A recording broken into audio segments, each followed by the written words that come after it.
तो हम आज पढ़ेंगे वर्ण विच्छेद। वर्ण विच्छेद क्या होता है? वर्ण विच्छेद का सामान्य अर्थ होता है वर्णों को अलग अलग लिखना। वर्णों को अलग करने की प्रक्रिया को ही वर्ण विच्छेद कहते हैं। हम इसे एग्जाम्पल से समझ सकते हैं। ये कमल है, ये एक शब्द है। अब इस शब्द को हमें वर्ण विच्छेद करना है। वर्ण विच्छेद करने के लिए कैसे लिखा जाएगा? ऐसे लिखा जाएगा। क के नीचे हलंत प्लस अ प्लस म के नीचे हलंत प्लस अ प्लस ल के नीचे हलंत प्लस अ। ये जो नीचे हलंत लगा है उसका मतलब है वो आधा है, यानी आधा क है, आधा म है और आधा ल है। ठीक है। हमें वर्ण विच्छेद में आगे जानने से पहले कुछ बातें जान लेनी होगी, जिसमें सबसे पहली बात है कि हिंदी में वर्ण कितने तरह के होते हैं। हिंदी में वर्ण दो तरह के होते हैं, स्वर वर्ण और व्यंजन वर्ण। स्वर वर्ण हम सभी जानते हैं, अ आ को कहते हैं। ये सारे जो हैं ये सब स्वर वर्ण हैं और ये सारे इसकी मात्राएं हैं। जब ये व्यंजन के साथ प्रयुक्त होती है तो इस तरह से अ की कोई मात्रा नहीं होती, आ की मात्रा ये है, छोटी की मात्रा ऐसी होती है, बड़ी ये, छोटा ऊ ये, बड़ा ऊ ये। उसी तरह री, जो कृष्णा लिखते हैं, क के नीचे जो र लगाते हैं ये री। ए की मात्रा ऊपर जो हम एक मात्रा लगाते हैं। ए की मात्रा, ए का मतलब ऊपर दो मात्रा होता है, ये हमें याद रखना चाहिए हमेशा, हम इसमें कई बार गलती कर जाते हैं। ओ की मात्रा ये, औ की मात्रा ये, और अंग और अह दो होते हैं। जो अ के ऊपर एक बिंदी होता है और अह में, अ के दाहिने साइड में, राइट साइड में दो बिंदी होती है। ये उसकी मात्राएं है। इसके बारे में एक सबसे महत्वपूर्ण चीज ये है कि ये जो स्वर वर्ण है, अ आ, छोटी बड़ी, छोटा ऊ बड़ा ऊ, री ए ओ औ अंग अ, ये जो भी है ये सब स्वतंत्र है, इंडिपेंडेंट है। ये किसी से जुड़कर नहीं बने हैं, ये अकेले ही बने हैं। इनको नहीं तोड़ा जा सकता, इनका हम विच्छेद नहीं कर सकते। अ को अगर हम प्रोनाउंस करेंगे तो स्टार्ट टू एंड हम अ ही प्रोनाउंस करते रहेंगे, उसमें कुछ भी और नहीं आएगा, उसमें कुछ जुड़ा ही नहीं है। आप ध्यान से सुनिए, अ आ ई, आप जितना देर इसको प्रोनाउंस कीजिए वो सेम साउंड करेगा, उसमें कुछ भी नहीं जुड़ा है, यानी इसको और तोड़ा नहीं जा सकता है, इसका विच्छेद नहीं किया जा सकता है। लेकिन जब हम व्यंजन वर्ण पे आते हैं, हम सभी जानते हैं व्यंजन वर्ण किसे कहते हैं। क ख ग घ अंग, ये सारे व्यंजन वर्ण हैं। इसमें जितने भी आते हैं ये सब, क से लेके यहाँ ज्ञ तक, ये सब व्यंजन वर्ण हैं। लेकिन ये स्वर वर्ण से कैसे अलग है? स्वर वर्ण जहाँ अकेले बना है, उसमें कुछ भी नहीं जुड़ा हुआ है, किसी से भी जुड़ा हुआ नहीं है, वो स्वतंत्र इंडिपेंडेंट है। लेकिन व्यंजन वर्ण में स्वर वर्ण जुड़ा हुआ होता है। वो कैसे जुड़ा होता है? आप व्यंजन वर्ण में से किसी भी व्यंजन वर्ण को लेंगे, किसी भी वर्ण को अगर ले लेते हैं तो उसमें आप देखेंगे कि उसमें अ जुड़ा हुआ है। कैसे?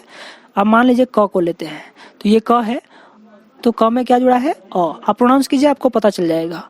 क, आप शुरू करते हैं क से और खत्म होता है अ पे, यानी क में अ जुड़ा हुआ है। तो क में अ जुड़ा है, यानी ये क के नीचे हलंत लगा, यानी ये आधा क है और अ जुड़ा हुआ है। जब ये दोनों जुड़ जाते हैं तो ये पूरा क बन जाता है। उसी तरह सारे व्यंजन वर्ण, जितने भी व्यंजन वर्ण हैं, सब ऐसे ही बने हैं, सब में अ जुड़ा हुआ है। ठीक है। तो ये जब अ जुड़ जाता है तो ये पूरा हो जाता है। अगर हम उसमें से अ को हटा देंगे तो वो आधा हो जाएगा। आधा हो जाने का मतलब है कि ये छ है और इसके नीचे जो हलंत लगा दिया, यानी वो आधा हो गया। हम सभी ये बात पहले से जानते हैं। ये जो हम क छ या जिसके भी नीचे लगा रहे हैं, इसको हलंत कहते हैं। इस चिन्ह को जो नीचे लगा है इसको हलंत कहते हैं। अब हम आगे जाते हैं और कुछ और महत्वपूर्ण बात को जानते हैं। स्वर वर्ण हो गया, व्यंजन वर्ण हो गया। व्यंजन वर्ण स्वर वर्ण के योग से बना ही हम समझ गए। इसमें से चार और चीजें जाननी है। चार ये चीजें हैं, ये वर्ण श, त्र, ज्ञ और स्र। ये सारे जो वर्ण हैं ये व्यंजन वर्ण ही है, लेकिन ये बाकी व्यंजन वर्ण से कैसे अलग है? तो अब तक हमने पढ़ा कि सब में अ जुड़ा हुआ है, सारे व्यंजन वर्ण में अ जुड़ा हुआ है। ये सब आप किसी भी व्यंजन वर्ण को देखेंगे तो उसमें अ जुड़ा हुआ है।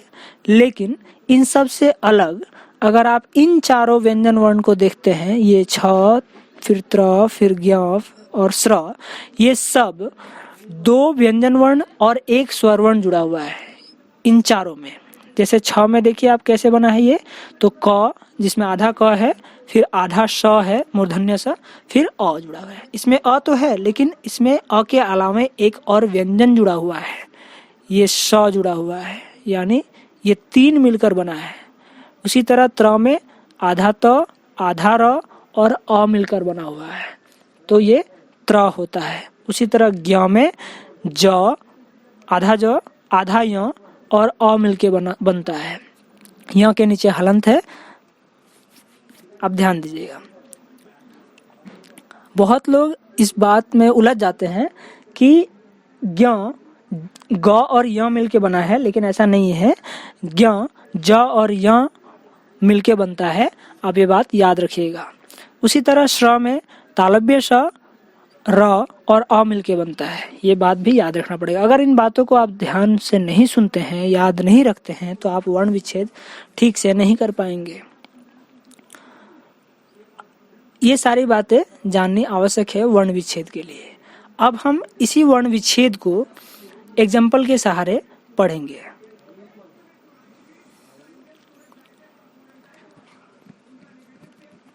अब सबसे पहले हम देखेंगे अ स्वर के उदाहरण।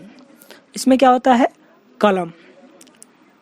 अब अगर कलम को वर्ण विच्छेद करेंगे तो कैसे करेंगे, हम सबको पता है व्यंजन वर्ण में अ जुड़ा हुआ होता है, तो क में अ है, यानी क में हलंत लगा दिया, यानी ये आधा क हो गया, प्लस अ प्लस ल, फिर ल के नीचे हलंत लगाए, फिर प्लस, फिर अ, फिर प्लस, फिर म के नीचे हलंत, फिर प्लस, फिर अ, यानी क जोड़ अ जोड़ ल जोड़ अ जोड़ म जोड़ अ। ये कलम का वर्ण विच्छेद है। हम सभी को ये बात बहुत ध्यान रखनी होगी कि क के नीचे जो ये हलंत लगाए जा रहे हैं, ये ल के नीचे जो हलंत लगा है, म के नीचे जो ये हलंत लगा है, इसे लगाना बहुत जरूरी है। मैंने पहले समझाया कि इसके नीचे ये जो हलंत लगाया गया, इसका मतलब है कि ये आधा है। पूरा क कब होगा, जब इसके नीचे आप हलंत नहीं लगाएंगे, यानी इसमें क और अ दोनों है। लेकिन जब आप इसमें से अ को अलग करते हैं तब ये आधा हो जाता है, यानी इसके नीचे हलंत का लगना जरूरी है।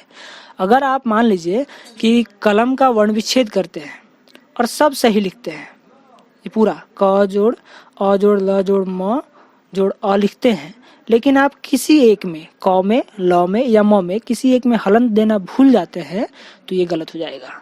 इसलिए बहुत ध्यान से सुनना है, समझना है और लिखते समय और भी ध्यान देकर लिखना है। उसी तरह कथन का है। कथन का वर्ण विच्छेद क प्लस अ प्लस थ प्लस अ प्लस न प्लस अ, ये कथन का वर्ण विच्छेद है। आगे जाते हैं। आ स्वर के उदाहरण में क्या मिलता है हमें, तो यहाँ देखते हैं नाना। नाना में क्या होता है, नौ में आ की मात्रा है, फिर से नौ में आ की मात्रा है, तो नौ प्लस आ प्लस नौ प्लस आ। अब इसमें नौ में क्या है, आ की मात्रा जुड़ा है, तो न के नीचे हमने हलंत लगा दिया और आ को अलग कर दिया। फिर यहाँ भी सेम है, न के नीचे हलंत लगा दिया, न आधा हो गया और प्लस आ की मात्रा लगा दिया, तो ये नाना का वर्ण विच्छेद हो गया। उसी तरह पाप का है। पाप में क्या है, प में आ की मात्रा लगाया तो प के नीचे हलंत लगाया, प्लस आ की मात्रा प्लस प नीचे हलंत, फिर प्लस अ लगाए हैं। यहाँ आ नहीं लगा है क्योंकि पाप है। पहले वाले प में आ की मात्रा है और दूसरे वाले प में कुछ नहीं है, यानी जब कुछ नहीं होता है तो व्यंजन वर्ण में हमेशा अ होता है, यानी प में अ था तो प जोड़ आ जोड़ प जोड़ अ, ये पाप का वर्ण विच्छेद हुआ। फिर हम आगे जाते हैं। छोटी। छोटी की मात्रा हम सबको पता है कौन सी होती है, ये वाली मात्रा हम पहले ऊपर देख कर आए हैं। हमने छोटी की मात्रा यहाँ देखा था, यहाँ ये, ठीक है। तो छोटी में यहाँ क्या लिखा है हमने उदाहरण में, किताब। किताब में क्या होता है, क में छोटी, त में आ की मात्रा ब, तो अब कैसे लिखेंगे, क नीचे हलंत प्लस छोटी, ठीक है। यहाँ मात्रा जो था उसका जब हम स्वर वर्ण लिखेंगे तो ऐसा छोटी ही लिखना पड़ता है, हमें यहाँ मात्रा नहीं लिख सकते, ठीक है, क्योंकि मात्रा केवल व्यंजन वर्ण के साथ ही लगता है। ठीक है। जब हम किताब लिखते हैं तब हम ऐसी मात्रा लगा सकते हैं छोटी के बदले, लेकिन जब हम वर्ण विच्छेद करेंगे तो छोटी के बदले छोटी ई ही लिखेंगे, हम उसकी मात्रा को नहीं लिख सकते, ठीक है। तो क प्लस छोटी ई प्लस त, फिर त में क्या है, आ की मात्रा है तो प्लस आ प्लस ब, और ब में कोई मात्रा नहीं है यानी ब में अ है तो ब प्लस अ। ये हो गया किताब का वर्ण विच्छेद। उसी तरह दीवार का है, दीवार में द प्लस छोटी प्लस व प्लस आ की मात्रा प्लस र प्लस अ।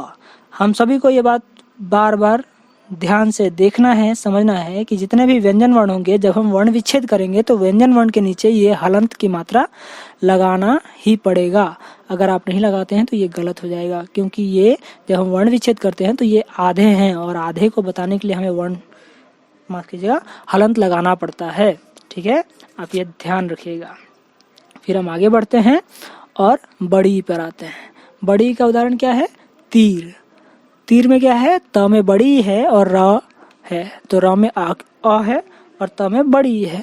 तो अब इसको कैसे लिखेंगे, त प्लस बड़ी की माफ कीजिएगा, तीर को कैसे लिखेंगे, त प्लस बड़ी प्लस र प्लस अ।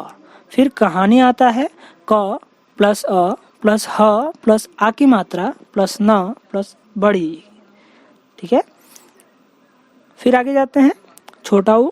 छोटा ऊ में क्या होता है, जैसे चतुर, तो ये है चतुर, च प्लस अ प्लस त प्लस छोटा ऊ प्लस र प्लस अ।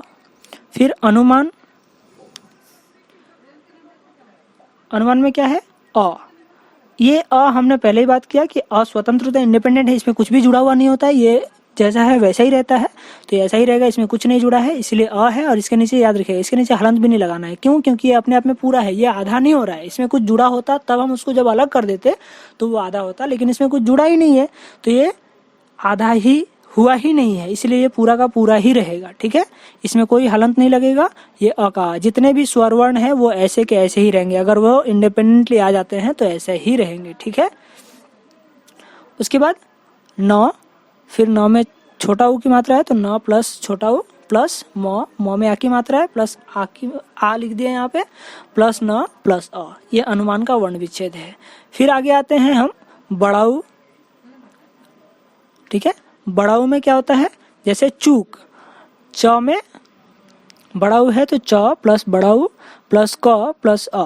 फिर दूर में द में बड़ा ऊ है तो द प्लस बड़ा ऊ प्लस र प्लस अ, दूर, ठीक है। ये इसका वर्ण विच्छेद हो गया। फिर आगे जाते हैं, फिर री। री में क्या होता है, हम कृष्णा लिखते हैं तो क के नीचे जो री लगा रहे हैं वो, जो र लगा रहे हैं वो री होता है, ठीक है। री का जो मात्रा होता है हम पहले पढ़ के आए हैं वो ये होता है, ग के नीचे जो लगा है तो ये जो लगा है ये री होता है, ठीक है। तो यहाँ शब्द है गृह, तो गृह का जब हम वर्ण विच्छेद करेंगे तो क्या होगा, ग प्लस, ग में री की मात्रा है तो ग प्लस री प्लस ह प्लस अ, और ग और ह के नीचे हलंत लग गया क्योंकि ये आधे हो गए हैं, ठीक है। तो ये हो गया गृह का वर्ण विच्छेद। फिर आते हैं अमृत पे। अमृत में क्या होता है, अ प्लस म। अ को मैंने अभी भी समझाया कि अ में कोई मात्रा नहीं लगा है, कुछ भी नहीं जुड़ा हुआ है, वो इंडिपेंडेंट है, इसलिए उसमें कुछ भी नहीं जुड़ा था, इसलिए उसको हम आधा नहीं करेंगे, वो पूरा का पूरा ही रहेगा, हम इसे आधा नहीं कर सकते हैं। यहाँ कोई मात्रा, कोई हलंत नहीं लगाना है, ये जैसे है वैसा ही लिखा जाएगा, ठीक है। हमने पहले ही पढ़ा है, आप जब यहाँ ध्यान देंगे तो हमने शुरुआत में ही पढ़ा कि अ की कोई मात्रा नहीं होती है, इसकी कोई मात्रा नहीं होती है, ठीक है। और ये जितने स्वर वर्ण है वो इंडिपेंडेंट है, इसमें कुछ भी जुड़ा हुआ नहीं होता है, इसलिए ये जहां भी आएंगे जैसे हैं वैसे ही आ जाएंगे, ठीक है। तो हम पढ़ रहे थे री में अमृत, तो अ का अ रह गया प्लस म में हलंत लगा प्लस म के नीचे क्या लगा है, री की मात्रा, तो री प्लस त प्लस अ, ये अमृत का वर्ण विच्छेद हो गया। फिर आगे जाते हैं ए में का मतलब क्या होता है, ऊपर एक मात्रा लगा होता है, ये ख पे एक की मात्रा लगा है यानी ऊपर एक जो मात्रा लगा है वो एक की मात्रा है, तो ये हो गया खेल। खेल का जब हम वर्ण विच्छेद करेंगे तो क्या होगा, ख प्लस ख में कौन सी मात्रा है, ए की मात्रा, तो यहाँ ए लिख देंगे, तो ख प्लस ए प्लस ल प्लस अ, ये खेल का वर्ण विच्छेद हो गया। फिर बेकार आता है, बेकार में देखेंगे तो ब प्लस ए की मात्रा उसमें है, तो ब प्लस ए प्लस क में आ की मात्रा है, तो प्लस आ प्लस र प्लस अ, ठीक है, ये बेकार का वर्ण विच्छेद हो गया।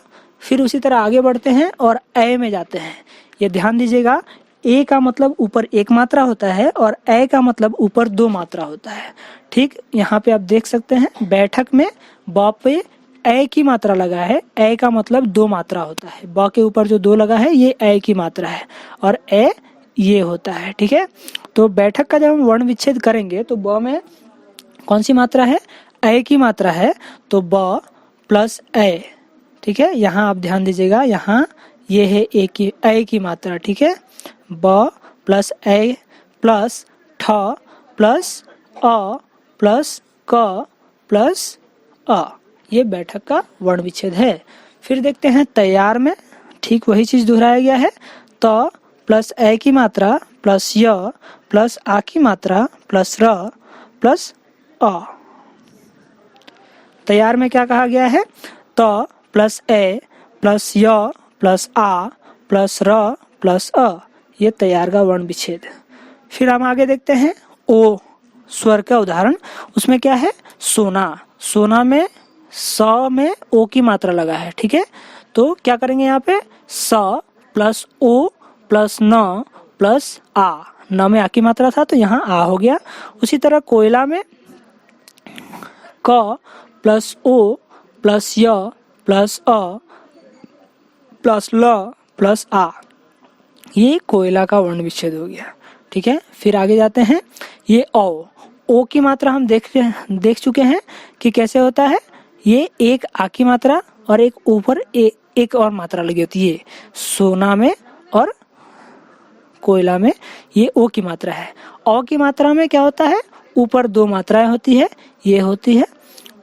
अब कौशल, ठीक है, ये कौशल है, तो इसमें क्या होगा, क प्लस ओ, ठीक है ना, क में ओ लगा हुआ था, तो ये क प्लस ओ प्लस तालव्य स है प्लस अ प्लस ल प्लस अ, तो ये कौशल का वर्ण विच्छेद हो गया। उसी तरह सौभाग्य है, तो सौभाग्य में क्या होगा, स में ओ की मात्रा लगा है, तो स के नीचे हलंत लगा, फिर ओ प्लस भ प्लस आ, भ में आ की मात्रा था तो आ हो गया। और ग, अब देखिए यहाँ ग ऑलरेडी आधा है ना, यहाँ ग पूरा नहीं है, यहाँ ऑलरेडी आधा है, तो जब हम आधा है यानी उसमें अ पहले से निकला हुआ है, वो आधा ही है, तो यहाँ पे क्या किया गया, ग के नीचे हलंत लगा दिया गया, यानी आधा ग है और आगे कुछ नहीं है। क्यों, क्योंकि वो पहले से आधा था तो वहाँ अ नहीं है। ठीक है, फिर आप य प्लस अ, क्योंकि यह पूरा है तो यह में अ लगा हुआ है तो ये पूरा हो गया, तो ये हो गया सौभाग्य का वर्ण विच्छेद। ये हमें बहुत ध्यान से करना होता है। ठीक है, अब हम संयुक्त व्यंजन पहले से पढ़ चुके हैं, अब हम इसके उदाहरण देखेंगे। ठीक है, कि कैसे इसका वर्ण विच्छेद किया जाता है। ये है श, जैसे ये क्षमा। ठीक है, अब क्षमा में क्या है, क है प्लस श है प्लस अ है, ये हम अभी देख चुके हैं, पहले भी देख चुके हैं। ये होता है श का वर्ण विच्छेद, ये होता है। तो पहले सबसे पहले तो ये तीनों लिखेंगे, जब भी श आएगा, श से इससे बना हुआ कोई भी शब्द आएगा तो पहले ये तीनों को लिखना है आंख बंद करके, कि क श और अ तो लिख ही देना है।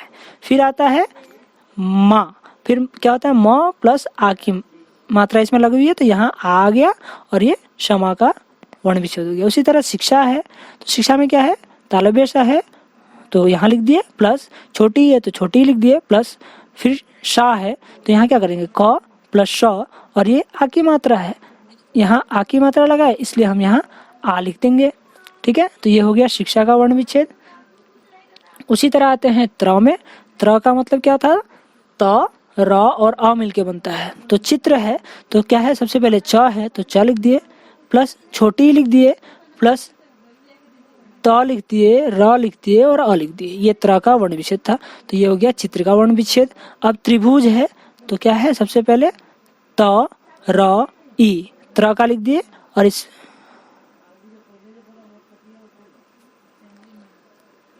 त्रिभुज का वर्ण विच्छेद देखेंगे हम अब। तो त्रिभुज का वर्ण विच्छेद में क्या होता है, त र और जो अ लगा होता था अब अ नहीं है, अब छोटी की मात्रा लगा हुआ है, तो हम यहाँ छोटी लिख देंगे, ठीक है। फिर भ और भ में छोटा उ, तो यहाँ छोटा उ लिख दिए, प्लस ज और प्लस अ लिख दिए। ये हो गया त्रिभुज का वर्ण विच्छेद। आप यहाँ ध्यान से देखिएगा, ये ई लगाया गया है। हम अब तक त्र का वर्ण विच्छेद क्या पढ़ रहे थे, हम अब तक ये पढ़ रहे थे ना, लेकिन ये अ तब होगा जब ये अकेला त्र होगा। अगर ये त्रि लिखा होगा, छोटी लगी होगी इसमें, तो ये अ के बदले वो मात्रा आ जाएगी जो भी मात्रा लगी होगी। अगर उसमें छोटी लगी है तो यहाँ छोटी लिखना पड़ेगा।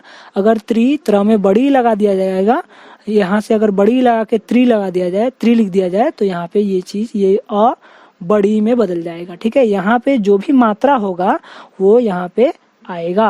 अगर यहाँ पे कोई मात्रा नहीं होगा तो यहाँ पर अ आएगा, और अगर यहाँ पे कोई भी मात्रा होगा इस पे, तो वही मात्रा इस अ के बदले लगाया जाएगा। ये सब में सेम होगा।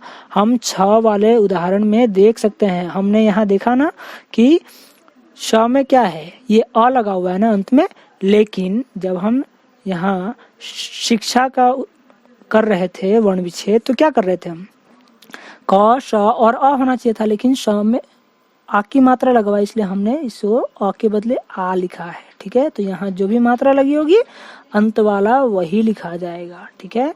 तो त्र में हम समझ गए कि त्रिभुज में क्या होगा, त र और छोटी की मात्रा है, इसलिए यहाँ पे छोटी, फिर भ, फिर छोटा उ, फिर ज, फिर अ। ये त्रिभुज का वर्ण विच्छेद हो गया, ठीक है। फिर आगे चलते हैं ज्ञ में। तो ज्ञ में क्या होता है, यज्ञ। तो ज्ञ किस किस से मिलके बना होता है, तो ज, य और अ मिलके बना होता है, ठीक है। तो यहाँ देखते हैं कि क्या करना है, यज्ञ है। तो यज्ञ में क्या है, सबसे पहले य, फिर अ, फिर ज्ञ का वर्ण विच्छेद करना है, ज, य प्लस अ, ठीक है। यहाँ य के नीचे हलंत होगा, ठीक है। यहाँ है, कंप्यूटर में टाइपिंग होते समय ये दिखता नहीं है, इसलिए ऐसा नहीं दिख रहा है, यहाँ पे है, ठीक है। उसी तरह ज्ञान है। तो अब ज्ञान में क्या होगा, ज्ञान का वर्ण विच्छेद करेंगे तो क्या होगा, ज होगा, फिर य होगा, फिर आ की मात्रा है, तो अब ये अ नहीं होगा, यहाँ आ ही लिखना होगा। इसमें जो मात्रा लगी होगी वो यहाँ लिखना है, ठीक है। तो ज प्लस य प्लस आ हो गया, फिर प्लस न प्लस अ, ये ज्ञान का वर्ण विच्छेद हो गया, ठीक है।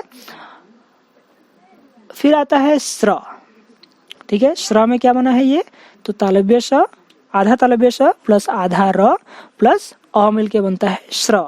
अब श्रोता है, ये शब्द है, इसका वर्ण विच्छेद करना है। तो श्रोता में क्या है, तालव्य स, सबसे पहले श्रो का हम वर्ण विच्छेद करेंगे, तो श्रो में क्या है, तालव्य स प्लस र प्लस ओ की मात्रा लगाए, तो यहाँ ओ लिख देंगे, ठीक है। फिर आगे लिखेंगे त प्लस आ, ठीक है। उसी तरह है श्रुति, इसमें क्या होगा, तालव्य स प्लस र प्लस उ, श्रु में छोटा उ लगाना ये, तो यहाँ छोटा उ प्लस त, और त में छोटी है तो ये प्लस छोटी, श्रुति हो गया।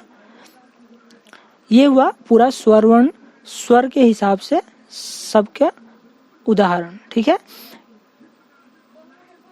अब द्वितीय व्यंजन क्या होता है, द्वितीय व्यंजन वो होता है जहां पर दो व्यंजन एक के बाद एक आ जाते हैं, उसमें बीच में स्वर नहीं आ पाता है। अब वो कैसे होता है, देखते हैं। यहाँ पे कुछ ऐसे शब्द हिंदी में है जहां पर दो व्यंजन एक साथ आ जाते हैं, बीच में स्वर नहीं आ पाता है। ये कब होता है, जब कोई स्वर, माफ कीजिएगा, जब कोई व्यंजन आधा प्रयोग होता है। आधे का अर्थ ये रहा। इस्तेमाल, इस्तेमाल में क्या है, ई के बाद जो हम स का प्रयोग किए हैं ये आधा है। अब हमको पहले से पता है कि अगर उसमें से व्यंजन, अगर किसी भी व्यंजन से स्वर वर्ण निकाल दिया जाए तो वो आधा हो जाता है। तो यहाँ अगर आधा स है यानी इसमें से और निकल चुका है, ठीक है। तो अब ये इस्तेमाल का जब हम वर्ण विच्छेद करेंगे तो इसका वर्ण विच्छेद कुछ इस तरह से होगा, ठीक है। ये ई है तो हम सबको पता है ई स्वर वर्ण है और इसका कोई भी जुड़ाव नहीं होता किसी से, इसलिए ये जैसा है वैसा ही लिखा जाएगा। तो यहाँ ऐसे लिख दिए ई, इसके नीचे कोई हलंत नहीं होगा, ठीक है। उसके बाद आधा स है, तो आधा स के लिए हमने लिख दिया, स के नीचे हलंत लगा दिए, आधा स हो गया। लेकिन इसमें तो स्वर वर्ण नहीं था, तो यानी इसके बाद फिर से क्या होगा, ये व्यंजन है और ये फिर से ये व्यंजन हो जाएगा। अब तक ऐसा नहीं हो रहा था, अब तक हर जगह क्या हो रहा था, स्वर व्यंजन स्वर व्यंजन या व्यंजन स्वर आ रहा था, लेकिन अब ऐसा नहीं हो रहा है। यहाँ पे क्या हो गया, दो व्यंजन एक साथ आ गए हैं, आ गए ना, इसी को कहते हैं द्वित्व व्यंजन, ठीक है। जब ये दो व्यंजन एक साथ आ जाते हैं तो इसको द्वित्व व्यंजन कहते हैं। अब क्या हो गया, इस्तेमाल का वर्ण विशेष देखेंगे तो क्या लिखा जाएगा, ई जो छोटी है वो छोटी प्लस स आधा स प्लस त प्लस ए की मात्रा लगाए तो यहाँ ए प्लस म प्लस आ की मात्रा है तो यहाँ आ प्लस ल प्लस अ, ये इस्तेमाल का वर्ण विच्छेद हो गया। फिर अमावस्या का इसी तरह से वर्ण विच्छेद देखेंगे, अ इसमें कुछ भी नहीं है तो अ का आ लिख देंगे, प्लस म प्लस आ प्लस व प्लस अ प्लस स आधा है तो ये स के नीचे हलंत लगा दिया, आधा स। फिर इसमें देखिए स्वर वर्ण नहीं आया कोई भी, प्लस य प्लस आ, अमावस्या का वर्ण विच्छेद ये हो गया। अब आगे देखते हैं, इसमें बहुत ध्यान से सुनने की जरूरत है।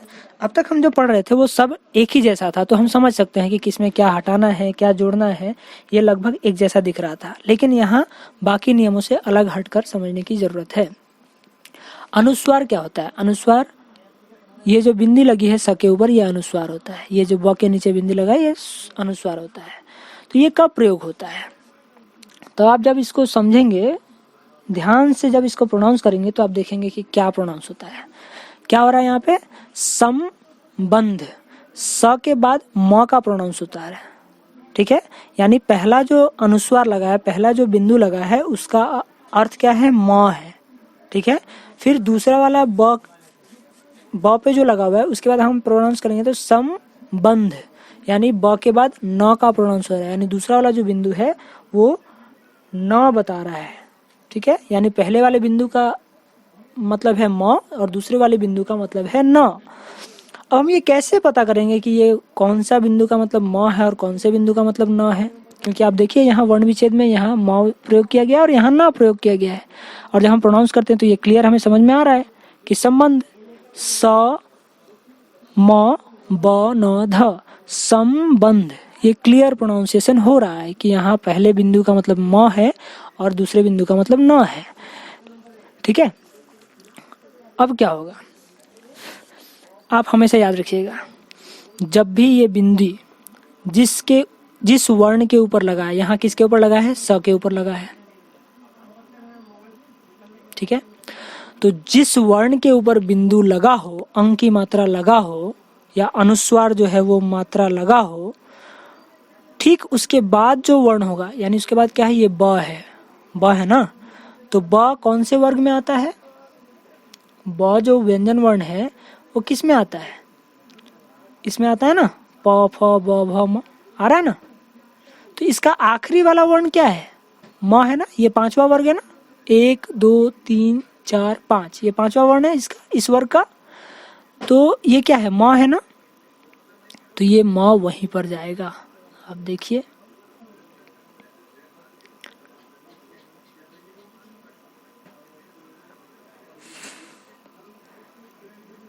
ये म आ रहा है ना यहाँ पे, ये कैसे आ गया, जिस वर्ण के ऊपर अनुस्वार लगा होगा ठीक उसके बाद वाला जो वर्ण होगा ये ब, यहाँ पे क्या है, ये इसके बाद वाला वर्ण ब है, ये इस वर्ग का, ये जो ऊपर जो हमने पढ़ा अभी प फ ब भ म, ये जिस भी लाइन में आएगा उस लाइन का जो आखिरी वर्ण होगा ना, तो प फ ब भ म, ये म उसका लाइन का आखिरी वर्ण है, उसी के बदले ये बिंदी जो स पे लगा है ये लगता है, ठीक है।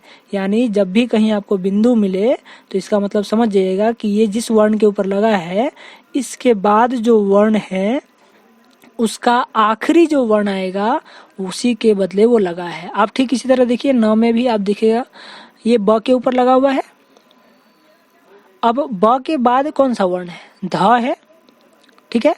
अब इस ध को अगर हम व्यंजन वर्ण में जाकर देखेंगे तो हमें उस वर्ग का आखिरी जो वर्ण होगा वो न मिलेगा। कैसे मिलेगा? अब देखिए यहाँ पे ये है ध, ठीक है। तो अब यहाँ से इस पूरे लाइन को देखिए और इसमें आखिरी क्या आ रहा है? लास्ट में न आ रहा है ना, तो यही न वहां पर है।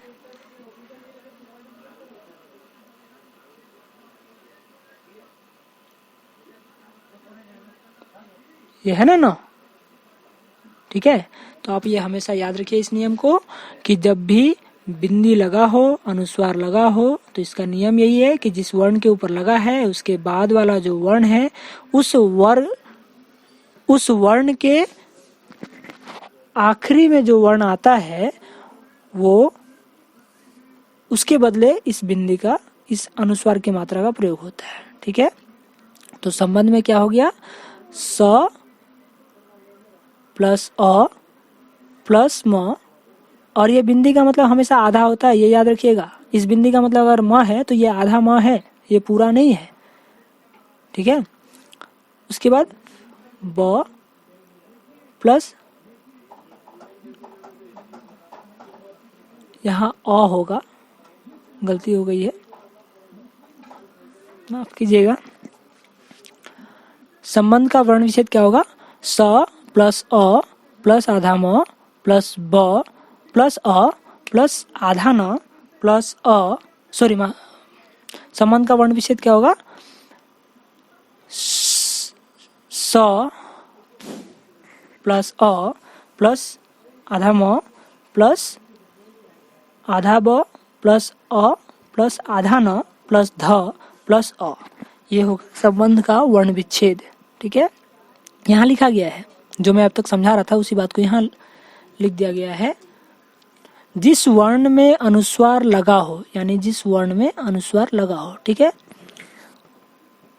उस अनुस्वार की जगह उस वर्ण के अगले, यानी इस अनुस्वार के बदले क्या होगा? इसके अगला वाला वर्ण जो है के वर्ग का, यानी वो जो पूरा लाइन होगा, ये ब जिस भी लाइन में आएगा उसका पंचम वर्ग का प्रयोग किया जाता है। यानी आप जब देखेंगे व्यंजन वर्ण को तो इसमें क्या होगा? सब 5-5 है ना, 1 2 3 4 5, 1 2 3 4 5, ये सब 5-5 करके है यहाँ तक, ठीक है। यहाँ तक नहीं ले सकते हम, यहीं तक लेंगे। ये पूरा 5-5 करके आता है।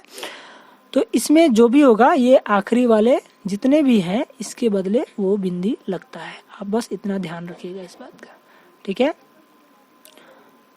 तो हम और आगे जाते हैं और हमें 1-2 स्टेप और पढ़ना है।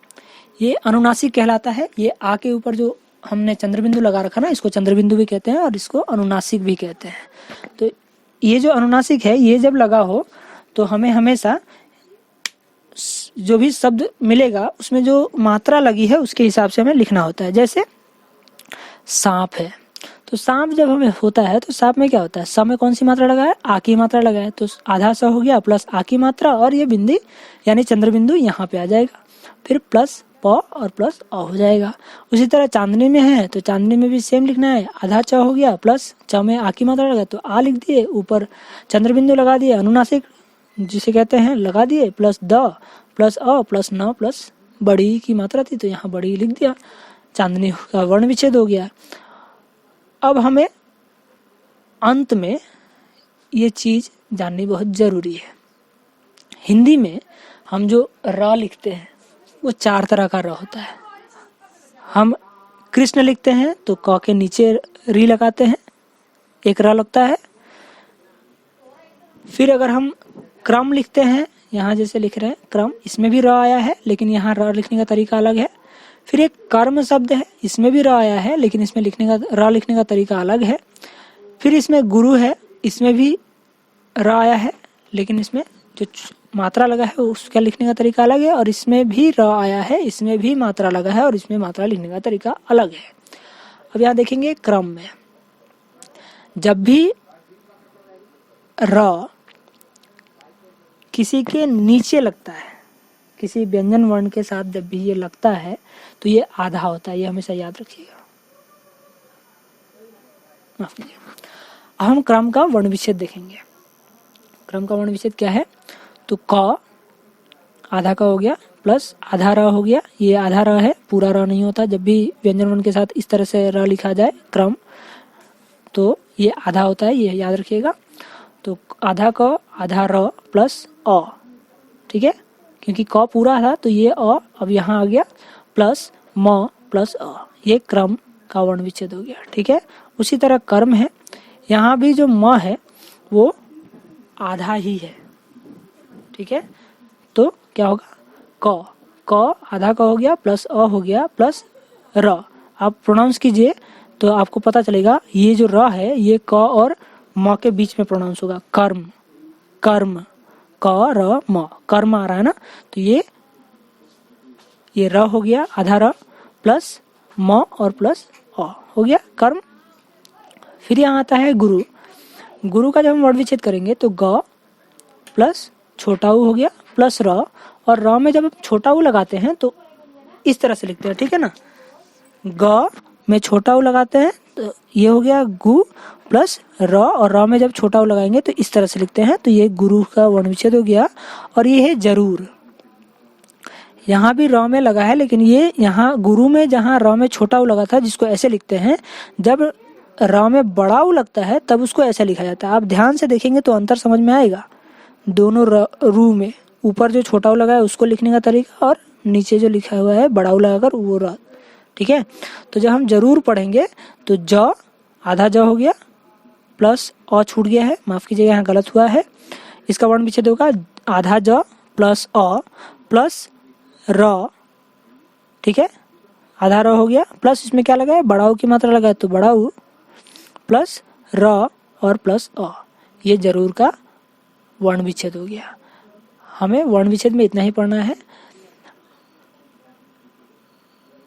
हमने वर्ण विच्छेद के बारे में जो भी जरूरी बातें थी हमने समझा दिया है। आप अगर इसको ध्यान से समझ गए होंगे या समझ लेंगे तो आपको वर्ण विच्छेद से जुड़ी किसी भी समस्या का, किसी भी क्वेश्चन का आंसर आप लिख सकते हैं। आप इसको ठीक से समझिए, कोशिश कीजिए जब आपको जो भी कुछ समझ में नहीं आया हो या जो भी कुछ दोबारा समझना हो, जिस वाले टॉपिक पे, जिस वाले पॉइंट पे आपको डाउट हो, आप कमेंट में कमेंट कर सकते हैं। वहाँ हम आपका सवाल का जवाब दे देंगे, क्वेश्चन का आंसर मिल जाएगा आपको। आप इसको ठीक से समझिए, और इसमें आपका तरफ से कोई भी सजेशन हो तो ज़रूर हमें बताइए, कमेंट बॉक्स में कमेंट कीजिए। थैंक यू, आज के लिए इतना ही रहता है। कल हम फिर से नए टॉपिक पढ़ेंगे। धन्यवाद।